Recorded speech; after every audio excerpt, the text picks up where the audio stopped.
Joking. What do you make of it all?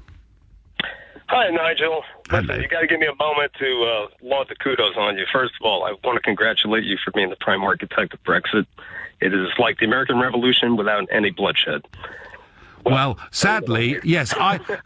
Neil, I said that on the night of the referendum, that we'd done it without a shot being fired, and then I forgot that, of course, Joe Cox had been murdered. But that aside, I agree with you. Normally, battles for independence mean you've got to put on uniforms and fight, and we did it through the ballot box, and that was a very good thing.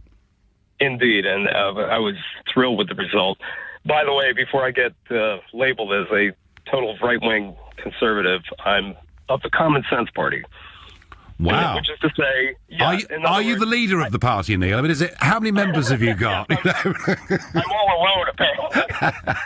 But indeed, I feel there's this reluctance on our part in the Western world in general to enforce our culture, our laws, our way of life.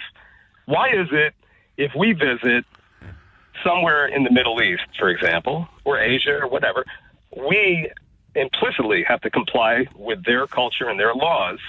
If not, we would be sternly punished, if not put to death. And yet, when they break our laws, oh, well, no, we're being racist. It's absolutely ludicrous.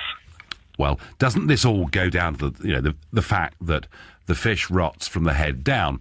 And our leaders have frankly been ashamed of who we are. I mean, this country, Neil, that you're in, we have a Christian constitution. The Queen is defender of the faith. We've lived by a Judeo-Christian culture for centuries, and yet we seem to be terrified of standing up and saying that for fear that it might cause offence to somebody else. We've had in the last few years people say, oh, don't talk about Christmas. That might offend non-Christians. Talk about Winterval. Well, to hell with that. And that's really what you're saying, isn't it, Neil? That we've kind of lost our muscularity about who we are. I feel the identity crisis is profound in this country. And don't get me wrong, I've been here, well, not that long, but I love this country. I love the UK. I would proudly be a citizen if they would grab me.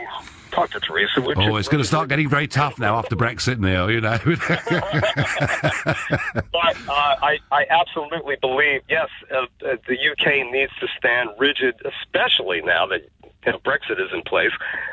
You need to absolutely, clarify your identity with the world. It's like, no, this is what we are. This is what we stand for. This is our country. Here's our laws.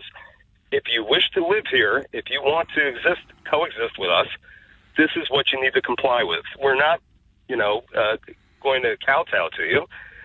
This is our laws. This is our culture. Yeah, and we will respect your private observance and your differences, but we have the rule of law in this country, and we're going to enforce it. And perhaps if we'd done that, some of the terrible sexual crimes that we saw in Britain, in towns like Rotherham, would not have happened. You didn't frankly have the balls to put country before party.